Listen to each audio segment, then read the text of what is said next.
నమస్తే. ఇవాళ తిరుమల పాదాల దగ్గర తిరుపతిలో వారాహి డిక్లరేషన్ని ప్రపంచం ముందు ఆవిష్కరించబోతున్నటువంటి పవన్ కళ్యాణ్ గారికి చిలుకూరు బాలాజీ వెంకటేశ్వర స్వామి వారి దివ్యమైన ఆశీర్వాదాన్ని బలంగా ఉండేటట్టుగా స్వామివారిని ప్రార్థిస్తున్నాం. ఈ వారాహి డిక్లరేషన్ ఎక్కడ చేస్తున్నారు అనేది ముఖ్యం.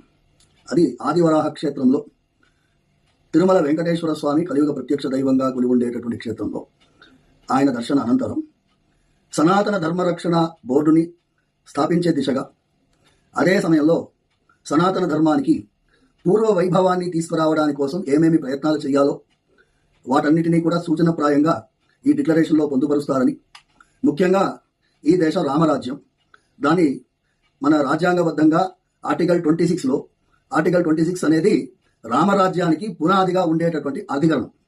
అందులో